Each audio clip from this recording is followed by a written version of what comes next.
მოგესალმებით მეგობრებო, მე გიორგი ვარ, ეს კი Huawei-ს პლანშეტია, IPS ტექნოლოგიით დამზადებული, ასე შემდეგ და ასე შემდეგ.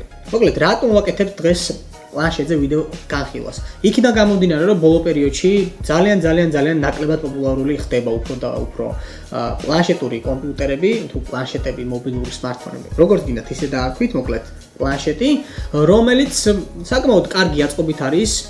კარგი მონაცემები და ამიტომ მინდა თქვენთან ერთად დღეს განვიხილავ, ნახოთ რა ფუნქციები და მონაცემები შესაძლებლობები აქვს. 2020 წლის ვერსია, სხვათა შორის და ძალიან ბევრმა ბრენდმა უარი თქვა პლანშეტების წარმოებაზე, თუმცა Huawei აგრძელებს ხარისხიანი პლანშეტების წარმოებას, ასევე Samsung-ი კიდევ სხვა ბრენდები, რომლებიც არც თუ ისე ბევრ ვერსიას გვთავაზობენ, თუმცა არის ისეთი მოწყობილობები, რომელიც შეგვიძლია ხარისხიანად და კარგად გამოიყენოთ. ამიტომ დავიწყოთ მოკლედ მოწყობილობის განხილვა.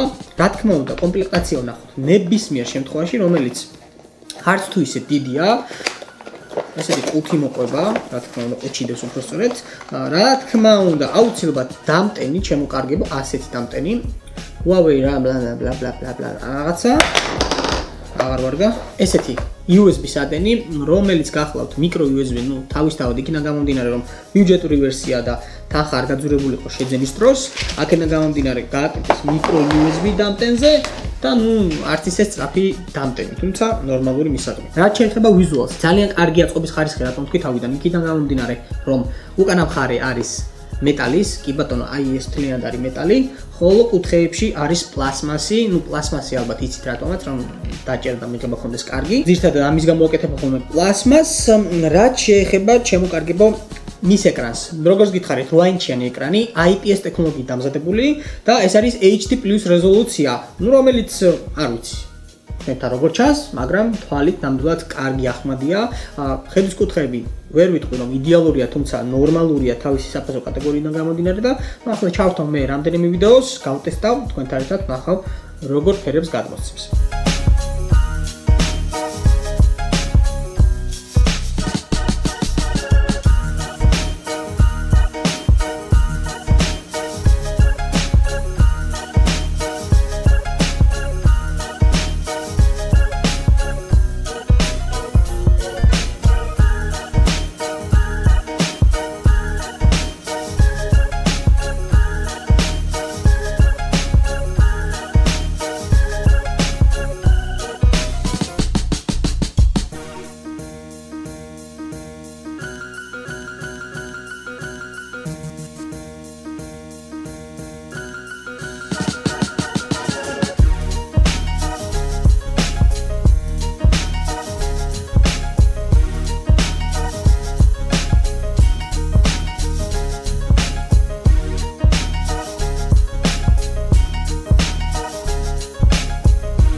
რაც შეეხება ჩიპსეტს, MediaTek-ის ჩიპსეტი გვაქვს შემოკარგებო, ეს არის 8768 ასეთი ვერსია, რომელიც არის ბიუჯეტური მოდელი, რა თქმა უნდა, Huawei არის ვიდეო ამაჩქარებელთან ერთად, პროცესორი მუშაობს Huawei-ზე და Android-ი ქართულად წერია ამ მოწყობილობაში მე-10 ვერსიის სამწუხაროდ, როგორც ვიცით, Google Play სერვისების, ანუ Google-ის აპლიკაციების მხარდაჭერა სამწუხაროდ არ გვაქვს ქართულად, თუმცა გარკვეული აპლიკაციების ჩაწერა, როგორც წინა ვიდეოებში მოგახსენეთ, APK, ანუ იგივე APK ფაილების მეშვეობით შეგვიძლია ჩავწეროთ.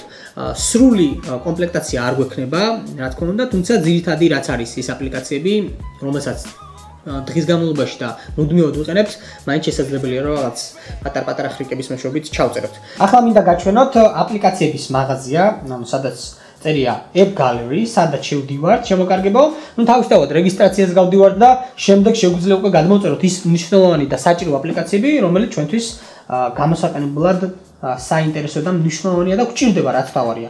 ეს იქნება მაგალითად Messenger-ი, TikTok-ის აპლიკაცია, Viber-ი, ნებისმიერი თამაში მაგალითად PUBG Mobile, რომელიც ყველაზე მაგრა გვიყვარს. PUBG Mobile. ბევრი აპლიკაციის მხარდაჭერა აქვს ნამდვილად მაღაზიას და კიდევ ყოველ დღე განახლებებს აკეთებს და უფრო მეტი აპლიკაცია იმატება. აქედან გამომდინარე თავისუფლად შეგიძლიათ ენდოთ Huawei-ს მაღაზიას და ძალიან დიდ მინუსად არ მივიჩნევ, რომ Google სერვისები არ აქვს.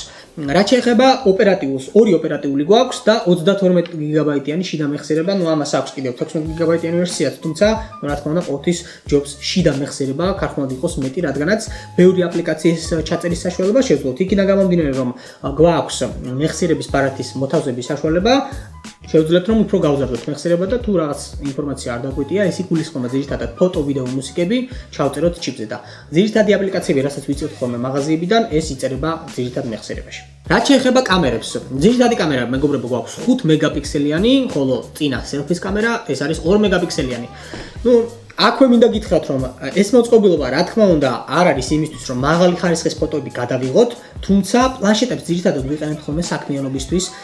საქმიანობაში იგულისხმება რაღაც გარკვეული ობიექტების გადაღება, რომელიც ნორმალურ კარგ ხარისხს იძლევა და შემდეგ გადაგზავნა ინფორმაციის მიღება. ეს არის მნიშვნელოვანი, რადგანაც ვიდეოს გადაღება შეუძლია Full HD 30 კადრი წამში. იგულისხმება, რომ საკმაოდ კარგი ხარისხია, თუმცა აქაც მინდა გითხრათ, რომ ვიდეოებისთვის ნამდვილად არ არის მაინც ხარისხიანი მოწყობილობა, რადგანაც ეს არის ფუნქცია, რომელიც დამატებულია და რაღაც გარკვეული საქმისთვის შეგვიძლია გამოვიყენოთ.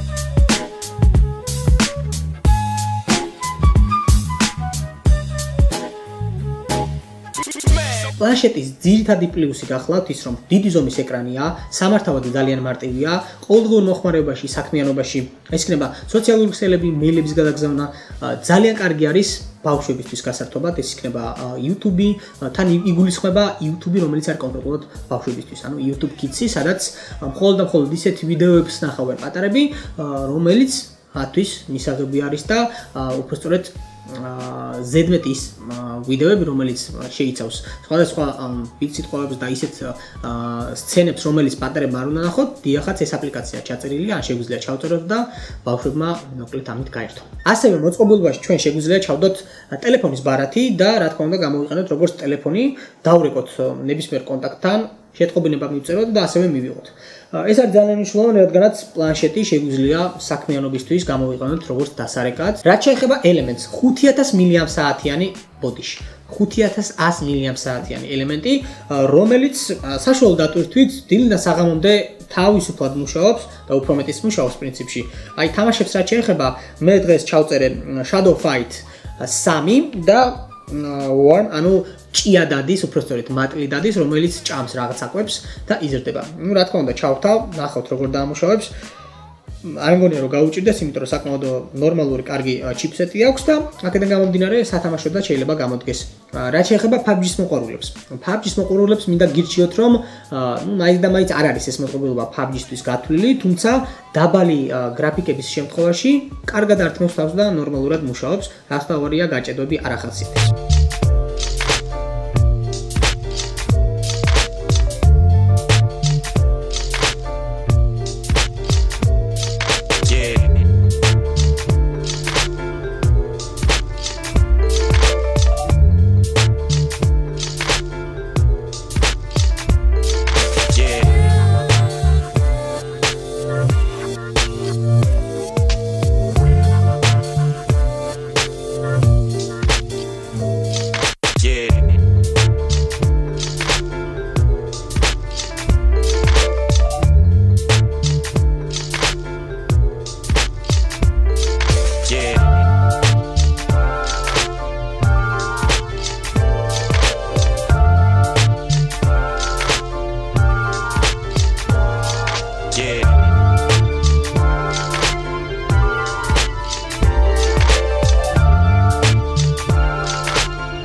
საერთო შეფასებით ნამდვილად კარგი მოწყობილობაა.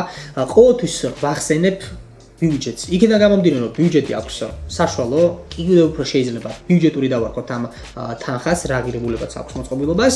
აქედან გამომდინარე, ნამდვილად კარგი მონაცემები აქვს, კარგ ფუნქციებს გვთავაზობს ჩვენი Huawei, რომელიც არის ხარისხიანი აწყობით, ძვლავრი ელემენტით და საერთო ჯამში ნამდვილად კარგი ვიზუალით. თუ მოგეწონათ დღევანდელი ვიდეო და კონკრეტული პლანშეტი, ნებისმიერ შემთხვევაში თქვენი აზრი დააფიქსირეთ კომენტარის სახით. ჩვენ კი დაგემშვიდობებით მომავალ ვიდეომდე, რომელიც რამდენიმე დღეში დაიდება. დროებით, ჩემო კარგებო.